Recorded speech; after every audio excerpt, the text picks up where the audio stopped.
Hi, I'm Shahid, and you are watching my story. Times and today's story name is Tiny Blue Mirror. She's in the mirror. The man sitting in front of Detective West quavered. The whiskey on his breath danced around the room, leaving an unpleasant odor that disturbed the detective. Once again, he had the pleasure of talking to Peter Jones, the local town drunk. A little over a year ago, he was once a well respected citizen of Havensport, South Dakota, but the death of his wife Anne changed the man.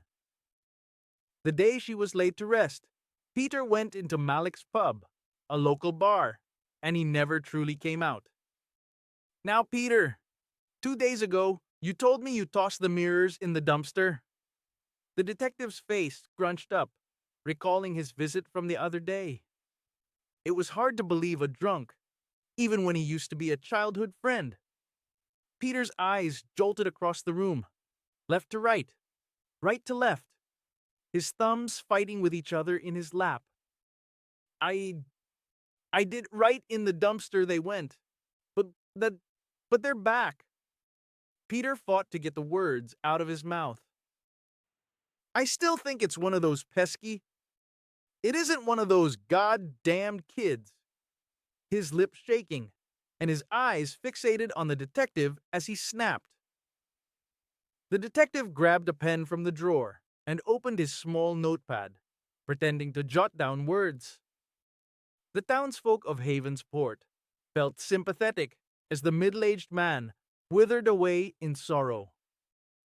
It was only 2 years ago when Peter had the world at his front door. Respected and well paid, a beautiful wife, and a nice home. He was loved. According to him, he had it all. Had. It had been a year and 12 days since his beloved Anne abruptly died one night last October. According to the medical examiner and his report, it was an accidental overdose on prescription medicine. Ever since then, a dark and cloudy void had fallen over Peter, one that he couldn't escape. Okay, Peter, you say it isn't the local kids then. Who is it? Who is putting the mirrors back in your house? The questions hardly ever led anywhere, always back to the same answer. She's she's doing it. I've told told you this.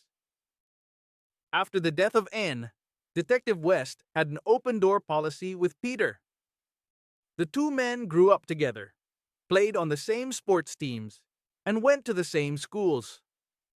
As life went on, Father Time intervened, and the friendship gradually withered away. Detective West hoped he could rekindle the old friendship and help Peter get out of this deep, dark trench. But as the visits kept occurring, he soon realized the old Peter had died with Anne. This one was convinced his wife roamed his mirrors in his home.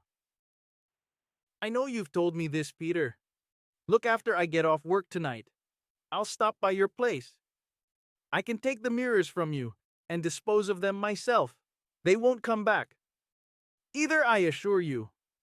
I'd love to keep talking, brother, but I need to work on this Kelly Ruth case. Come back tomorrow, and we can talk some more. Peter's eyes glowed with joy. Just the thought of him taking the mirrors away had sparked a little light inside of the shallow man. As he watched his old friend leave, the only thought racing through his mind was how life and time hadn't been kind to Peter. He had grown thin and fragile, his hair thinned and grayed, and he walked with a sallow complexion. He had been thrown curveball, and he didn't even swing. He just watched it go by him. Whenever Detective West was running behind with Peter, he'd always mention the Kelly Ruth case. It was a sure way to get Peter to leave the office. He didn't like to listen to that case, or even hear her name mentioned. He only wanted to focus on his case and the mirror. The teenage girl, Kelly Ruth, had gone missing about 2 months prior to his wife's death, and she hadn't been found yet. She was a sweet, pretty girl, The townsfolk had loved her since the day she could walk. It was a real solvable case, but Peter was too cynical to care about the poor missing girl. The purplish sky was covered with large dark clouds as Detective West left the station later that evening. The color of the sky and clouds were a sign of the coming storm, one that was supposed to hit harder than any before.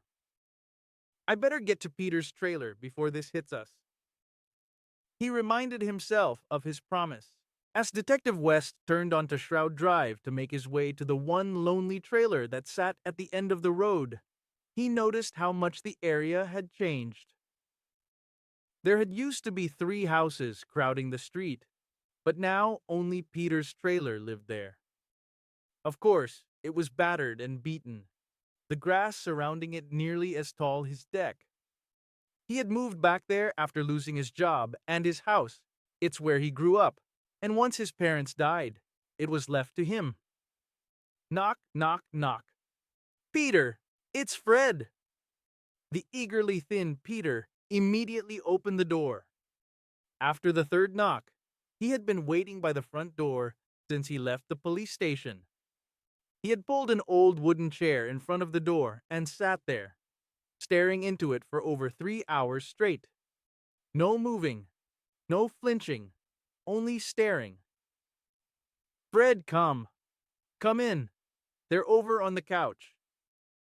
His voice, along with his body, trembled. You could almost hear the bones clinking together. Filth. The trailer was pure filthy. The table, the countertop, the couch, and the floor were covered in trash, mostly old beer cans and whiskey bottles.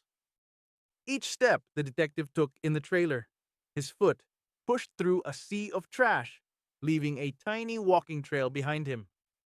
My God, the detective mumbled to himself. There, there, they are. The skinny, pointy, long finger of the small shook as he pointed towards the couch. What's with the tape covering them? So she... Peter's heart started to combust, his body trembling worse than ever before. She won't be able to see you. He rested his hand on the shoulder of his friend, trying to calm him down. Yes, that's it. He sobbed, his trembling coming to a halt. So Detective West placed the 5 mirrors under his arms, none too heavy or large to have to carry alone. The detective was a well-built machine, once a college football star and a pro hopeful. He took a shot to the knee and never recovered correctly. He did the next best thing. He finished his degree and returned home to help the local police. You won't ever see these mirrors again, Peter. I assure you. If it's not storming too bad, stop by and see me tomorrow around the usual time. He reassured him with a smile. Peter watched from the window as the police cruiser disappeared into the distance. A small, crooked smile crept onto his face. He was liberated from the burdens of those mirrors. Curiosity had secretly walked into the mind of the detective as he pulled over in front of the dump. He had heard Peter talk so much about these mirrors over the last few weeks. He wanted to look at them. Maybe he's telling the truth. The thought had never crossed his mind before, and he seriously doubted it now. As 4 of the 5 mirrors peacefully laid in the trash, the last one, a tiny blue mirror, rested in his hands. It was a female's makeup mirror, one she could sit on her desk and use when she needed it. The mirror was about the size of an average watermelon, not big at all. Black electrical tape covered the surface of the mirror, every inch of it.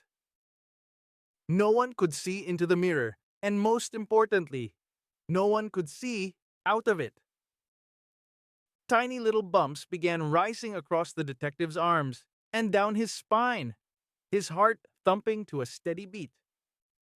It's just a mirror. A relieved reflection of himself shone in the mirror, as he ripped back the pieces of the electrical tape. The goosebumps disappeared from his skin. His heart calmed down into a nice, peaceful rhythm. Time for you to go too. He tossed the mirror into the crowded dumpster. The sound of the glass breaking accompanied the impact of the mirror hitting another trashed object. Hopefully, Peter can stop talking about the mirrors now. The storm of the century swept through Haven's port the following morning. The winds screamed like a wild banshee, gust of winds reaching up to 80 miles per hour. The trees cried as their limbs crashed to the ground. They watched as the excess rain flooded the streets, carrying pieces of their body away. The rain itself fell hard and heavy, hammering into the Haven's port buildings. The thunder echoed throughout the countryside. The religious folk told themselves it was God speaking to them, keeping them safe. And only a single soul braved the streets of Haven's port, Peter Jones. He needed to see Detective West. As the rain played a musical number on the tin roof of his trailer, he was preparing to walk the streets. A tightened yellow raincoat hugged around his frail body, and his jeans were tucked deep into his goulashes.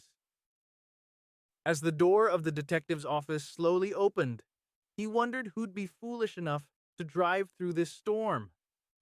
And then he saw Peter Jones, a man that couldn't even walk into his office, soaked wet from his head to his toes.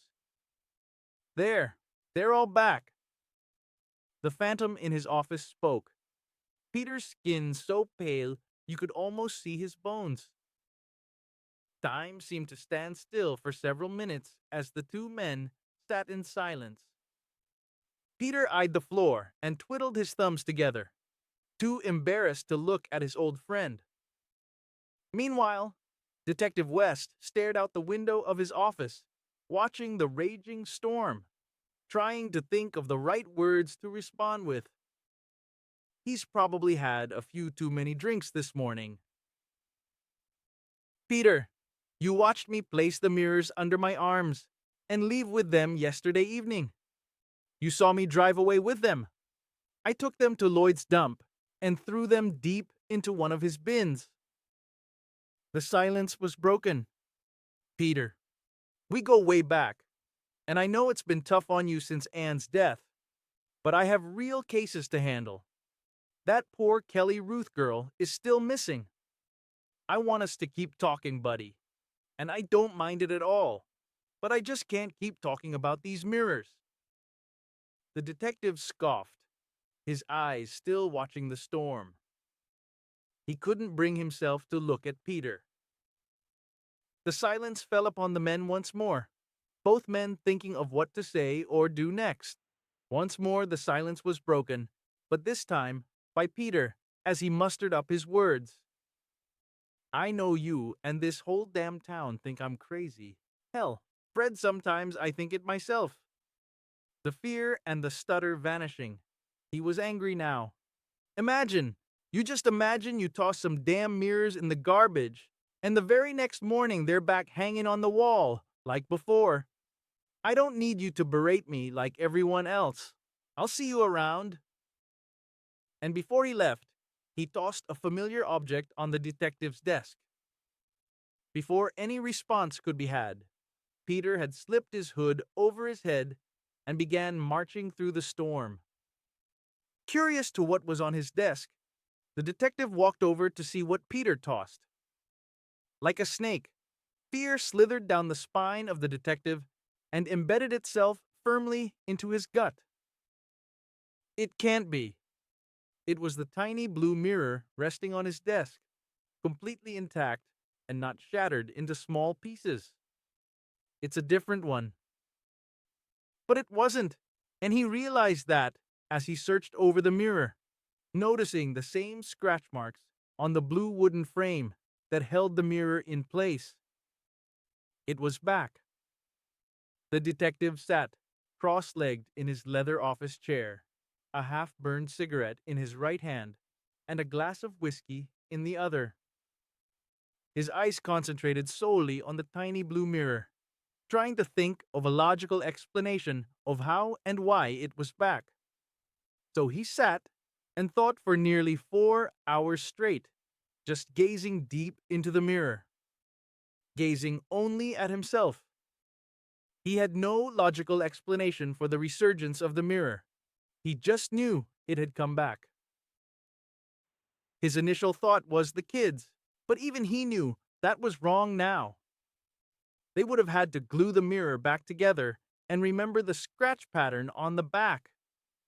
Kids would never put that much work into a prank. As the day eventually turned into night, an explanation still couldn't be found for the unusual occurrence, and with no more thinking power, he decided to head home. Away from the mirror. The small lock on the bottom drawer of his desk rattled as he turned the key to unlock it. A small creak accompanied the turning of the key, the lock yearning to be opened once more. Dust and cobwebs covered the exterior of the drawer. They were the only things that had lived inside it for a long time. But now, they had a new friend, the mirror. The weary detective looked over his shoulder at his old desk as he was leaving his office, hoping it would be enough to keep the mirror detained. In the last 10 years of working as a detective, he had never witnessed such an occurrence. He imagined many others hadn't dealt with such an odd case either. This was out of his league. It wasn't enough. The next morning, the detective stood in front of his office door, 2 fingers firmly gripping the key to unlock it. Drops of sweat raced down the side of his head like bullets. The goosebumps that had left him the other day popped up rapidly, like the acne of a teenage kid overnight. It'll be in the desk. The bones in his hand rattled like a tambourine as he managed to open the door. Darkness covered the small space, not an ounce of light to be found until he could work up the courage to flip the lights on. And there it sat, proudly displayed on his desk. The tiny blue mirror. The reflection displayed the detective, seeming to mock the pale, trembling man. The hair on his neck stood tall and proud, like a band of marching soldiers. His mouth opened only to allow a small croak of fear to escape from it. The blue and red sirens on his issued car flickered violently back and forth, the loud sound warning the citizens of Haven's Port to move from his path. The concerned faces of the townspeople were a simple blur to the detective as he reached speeds the car had never seen before. Geez, Fred sure is flying through here this morning. Mrs. Elliot voiced rattled with concern as she tended to the flowers outside of her shop. Must be something bad, I imagine. Her husband Bob voiced. But there hadn't been a bad accident that morning, nor was he chasing a criminal. Like most people when a police car is seen at that speed, the imagination believes it's chasing someone or going to an unthinkable scene. This time, though, the elderly pair were wrong. Detective West was frightened and on the run from the tiny blue mirror. Of course, he knew he couldn't mention that to the townsfolk or the chief of police. He'd look just as crazy as Peter. That's it. I can go to Peter's and we can figure out how to get rid of it. In the eyes of the detective, everything was a blur. The cars, the people, and the scenery he passed. His cruiser had never gone above 50 miles per hour in Haven's Port. Trouble had rarely occurred in the small town. Every so often, a small altercation between 2 people would occur, but the very next day, they'd been seen drinking together or simply hanging out. Of course, the Kelly Ruth case had the townsfolk shaken up for some time, but that had been the only missing person case in 25 years. The town was peaceful and lovely. Everyone knew each other. By the time Detective West had reached Shroud Drive, a light drizzle had begun to fall from the clouds, making his already stressful day more stressful. Regardless of the weather, he was going to talk to Peter for two reasons. The first reason, so he could apologize, and the second, so they could figure this situation out together. Beep! Beep! Beep! The detective tapped the horn of his cruiser, trying to garner the attention of Peter. The trailer door stood in place, not moving an inch. The blinds stayed closed as well, nothing to signal that Peter was home. Could be passed out from drinking, I suppose. Detective West pulled the hood of his raincoat over his head and plodded through the muddy, messy yard. His feet sticking to the ground with every step, the mud so thick and gooey. I wish this damn rain would go away. Knock, knock. The door opened slowly by itself from the force of the two hits. Peter, it's Fred. You in here? His right hand wrapped around his pistol. Nothing. The only sound was the pitter-patter of the rain hitting the tin roof of the trailer, and the trash hitting together as the detective trampled over the mounds of trash sprawled across the trailer. He had searched the two bedrooms and the bathroom, but found no sign of Peter being in the trailer.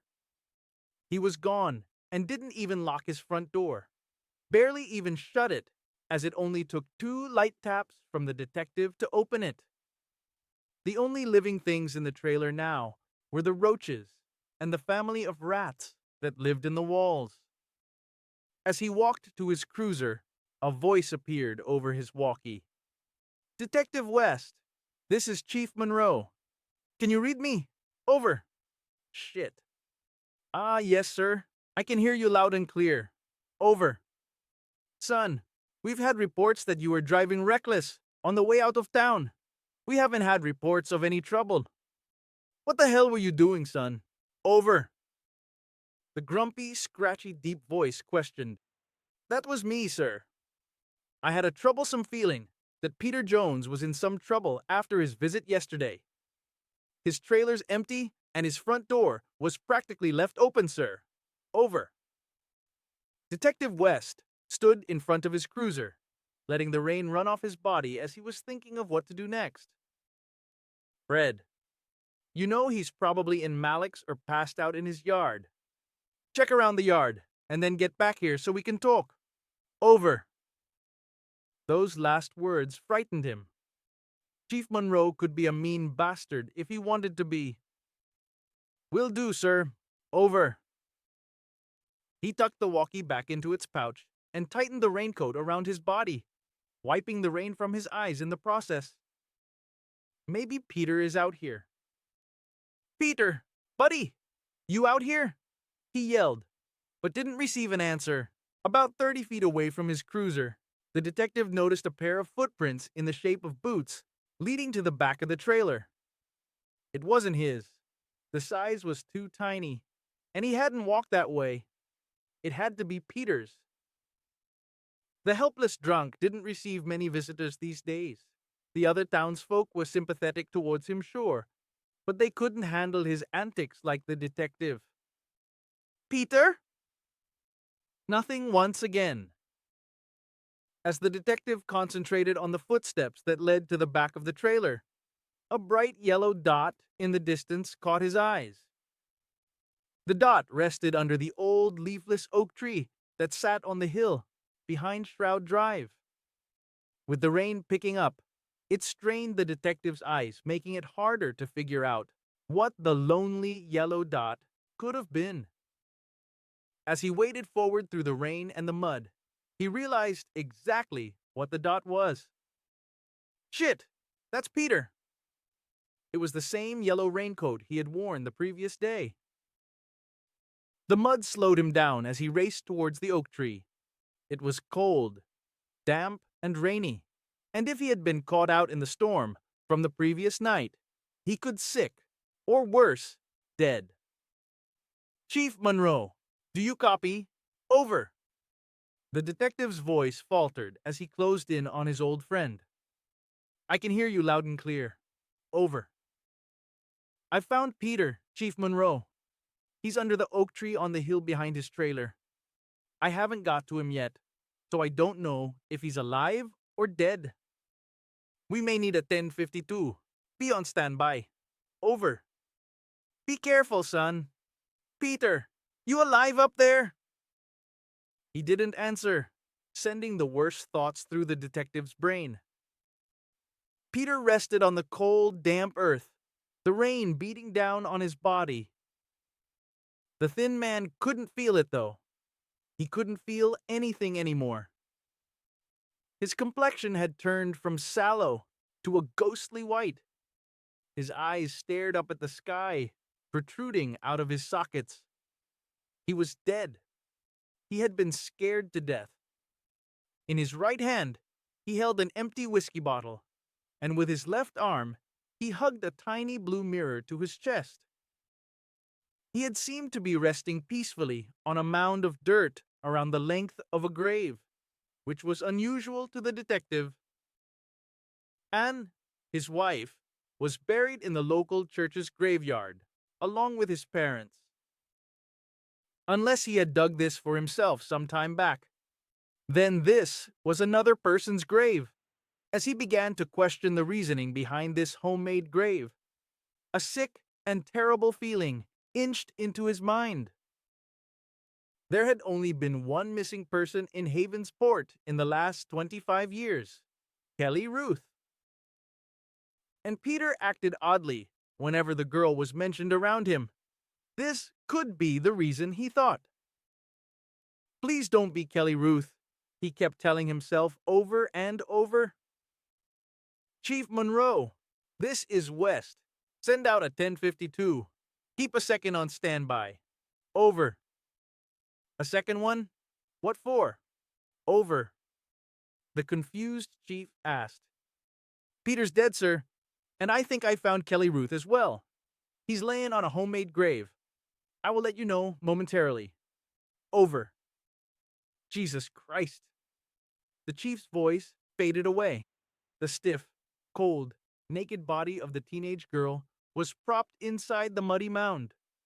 All it took was several handfuls to remove the mud that revealed her face. An unfathomable smell from her decayed body lifted from the grave, slithering into Detective West's nose as he stood over her. Her body covered inside and out with maggots, worms, and many other bugs. They had been residing there for some time now. A large, deep gash ran across her forehead. More than likely, she had been hit with a blunt object, and that was the cause of her death. His hands trembled as held the walkie up to his mouth, his eyes swollen with tears from the scene. Chief, I've found her. Send a second 1052. The walkie slipped from his hands and landed in the mud. The bile he had been fighting in his throat finally won the battle. The detective lurched over, his partially digested breakfast spewing out his mouth. He had never seen anything like this before. Such a brutal and sickly scene. After the final drop left his mouth and his stomach was empty, he stood tall and looked at Peter. A look of hatred and disgust portrayed on his face. How could you do that to another human being, you sick bastard? As the sound of the sirens played in the distance, getting louder and closer to the crime scene, he noticed a new detail on the tiny blue mirror that Peter still hugged. One that hadn't been there before, when he tossed it in the dumpster, or when he first arrived to find Peter. It had just appeared as Detective West discovered the body of the girl. On the back of the frame were 3 letters etched into the blue wood. K.N.R. Kelly Nicole Ruth. The girl, the mirror, had never meant to scare Detective West. The sweet girl wanted her body to be discovered. Her soul wanted to rest. It wanted peace